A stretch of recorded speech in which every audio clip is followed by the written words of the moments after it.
Extraordinary leadership always builds on solid management principles.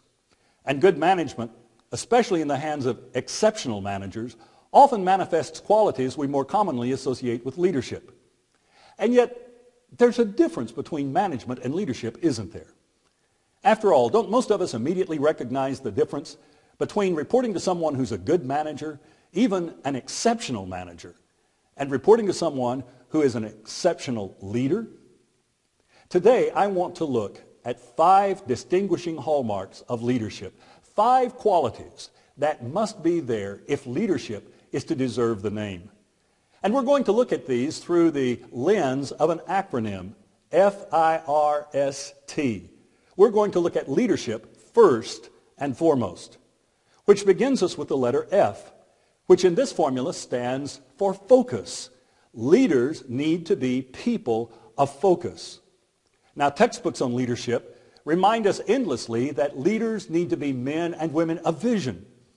And while I concur that a clear, compelling vision needs to be at the heart of every organization, I'm not sure that it follows that every leader in every tier of leadership in that organization needs to be a visionary person.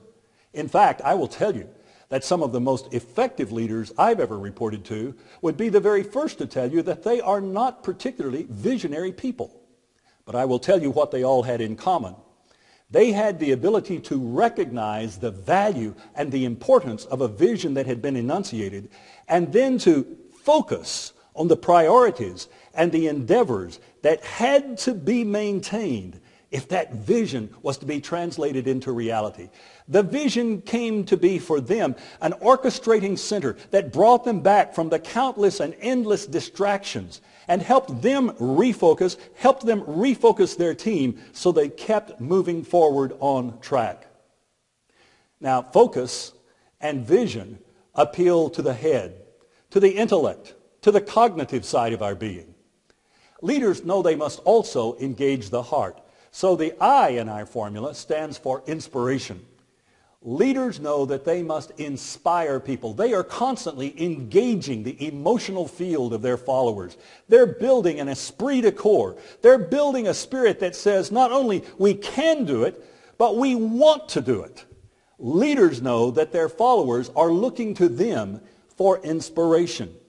And because their followers are looking to them, leaders know that they must also be men and women who are resilient. That's the third letter in our formula, resilience. The ability to bounce back, to start afresh, to regroup, to pull it back together whenever the inevitable disappointment, setback, unexpected development seems to throw things askew, to toss things around, to make things go awry. Not only are leaders cognizant that they must be resilient, and they must be resilient because they know their followers are looking to them to take cues on what they should do in the face of the unexpected. Leaders are also building resilience into their organization. They are building bench strength. They're building resources in depth so that when the organization takes a blow, it too regroups, rebounds, bounces back. The fourth letter in our formula is the letter S for sustained drive. Leaders bring sustained drive to the endeavor. They don't worry about being 100-yard dash people. They don't worry about being a flash-in-the-pan genius. They realize that any undertaking that is demanding by nature requires us to stay in the trenches, to stay in the traces, day after day after day after day, and just stick with it until we see it through. In fact, some of the most effective leaders in history have not been those who were considered the most promising at first, but because they persisted in sticking with it. We remember their triumphs long after we've forgotten the names of those who once seemed to shine brighter than they. And finally, the T in our formula stands for team trust.